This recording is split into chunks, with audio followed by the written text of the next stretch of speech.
Coba bayangin, gimana reaksi lu kalau lu lagi di kamar mandi mau mandi, tiba-tiba ngeliat tangan gede berbulu, tajam kukunya dari pintu.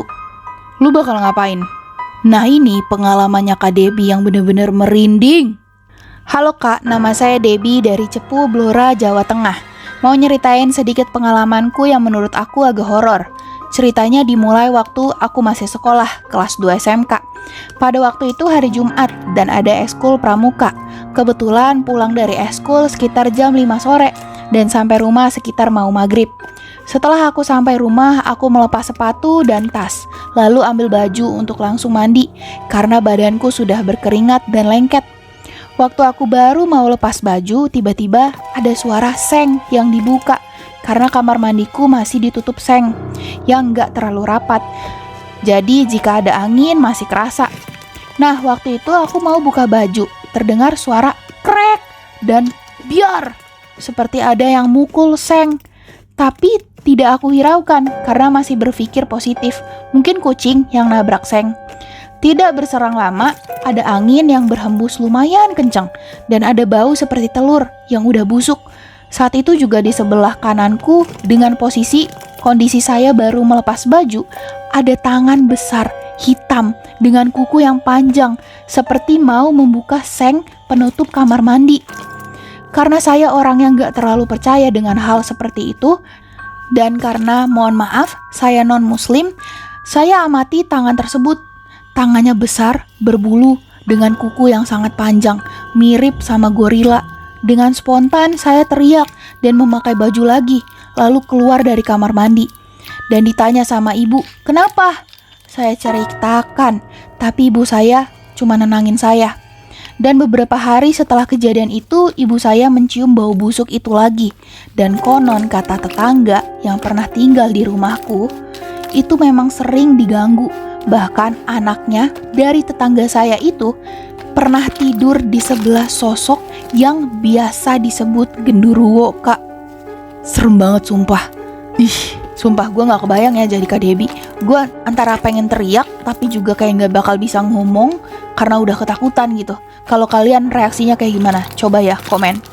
BTW kalau kalian suka konten horor seperti ini, kalian langsung cek YouTube gue. Di sana gue baru aja upload video Teh Ica yang cerita suaminya itu disukain sama Mbak Kunti dan diadain pengusiran setan sampai rumahnya kayak gempa. Cek langsung buruan.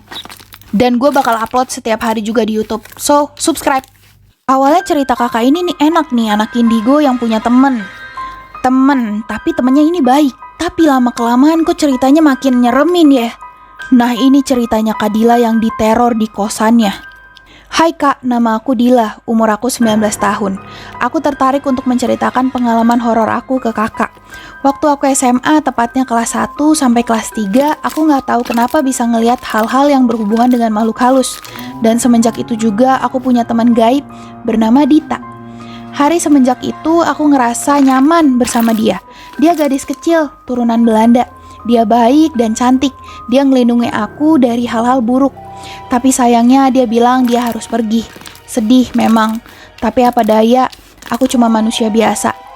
Singkat cerita, aku lulus SBMPTN dan kuliah di kampus impian aku. Senang bertemu dengan pacarku yang udah lama LDR. 1 bulan berlalu aku tinggal di kos ini, aku ngerasa ada hal-hal aneh di kamarku. Dari luar kos itu memang cenderung seperti bangunan yang kurang pencahayaannya. Begitu pula di ruang tengah dan dapur. Kejadian-kejadian aneh yang aku rasakan pertama kali adalah aku selalu merasa ketindihan. Badan aku kaku, mulutku seolah-olah membisu. Aku menceritakannya ke pacarku, apa yang aku rasakan setelah tinggal di kos ini. Tetapi dia bilang mungkin kamu kecapean kuliah aja. Kejadian horor aku rasakan lagi setelah aku pulang dari kampus. Tepatnya jam 10:30 malam. Aku memarkirkan motorku di tempat parkir. Dan karena aku pulang paling terakhir, jadi aku yang mengunci 2 pagar kos dan pintu utama. Pagar pertama sudah dikunci. Aku mengambil kunci pagar kedua di ruang tengah. Ketika aku keluar dan ingin mengunci pagar kedua, ada aroma wangi dan ada suara laki-laki yang mengucapkan, "Hai." Seperti suara laki-laki umur sekitar 50 tahunan. Sontak aku kaget, karena ini kos khusus putri. Kos di sebelah juga khusus Putri, dan gak ada orang sama sekali di dekatku. Akhirnya tanpa pikir panjang, aku langsung mengunci pagar dan masuk ke dalam kamarku. Hal yang paling membuatku takut sampai aku menangis dalam 2 bulan belakangan ini, aku selalu ketindihan setiap hari Jumat dan Kamis. Ketika aku ketindihan, ada suara yang membisikkan seperti kata-kata, "Mampus kau!" Dan aku melihat sosok itu adalah sosok nenek-nenek pendek berbaju kebaya krem. Aku nggak tahu itu warna krem atau putih, tapi kotor terkena tanah. Yang jelas nenek-nenek ini selalu saja membisikkan kata-kata seperti itu. Dan terkadang dia juga tertawa-tawa dengan cukup keras, sembari mengatakan, "Mampus kau!" Jujur, serem. Dimampusin sama nenek-nenek, maksudnya apa? Kalau kalian suka cerita kayak gini, main ke YouTube gua. Gua baru aja upload cerita tentang Jalangkung. Ih. Ini ceritanya Kak Vanessa yang gila banget ya woi. Teror mati-matian waktu mati lampu guys. Ini ceritanya ini pada tahun 2021 kemarin. Sore-sore gitu mati lampu nih. Nah sampai jam 7 masih tetap mati lampu. Akhirnya setelah 2 jam itu mama papanya kayak nyari bantuan ya. Untuk nyari lilin supaya mereka bisa tidur dengan nyenyak malam-malam. Keluarlah nih mama papanya nih nyari lilin berdua. Nah dia Vanessa ini ditinggal sama 2 adiknya, yang satu umur 8 tahun, yang satu umur 1 tahun.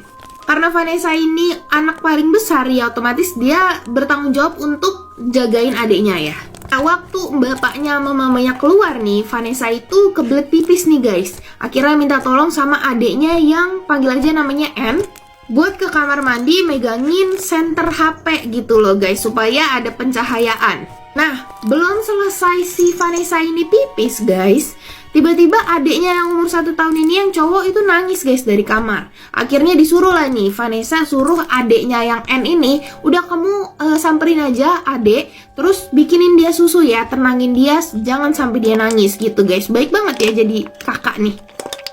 Matiin sama kucing.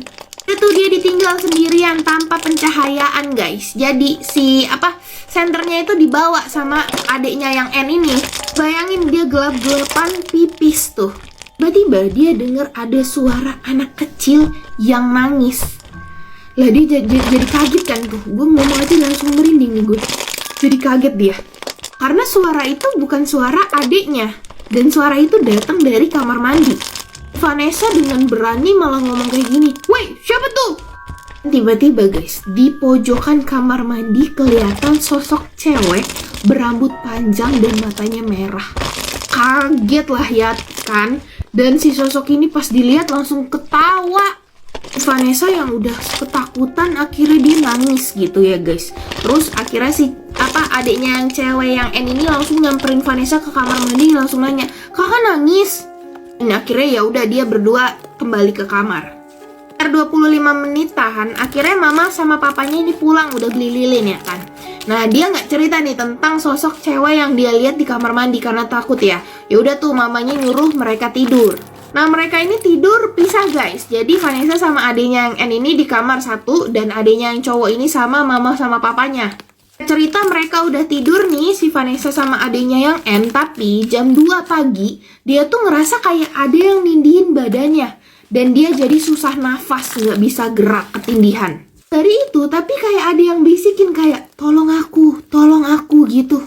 Untungnya Vanessa akhirnya selamat dan akhirnya dia tidur. Nah, gue tapi bingung nih, kenapa si anak kecil ini minta tolong begitu, kalian tahu nggak?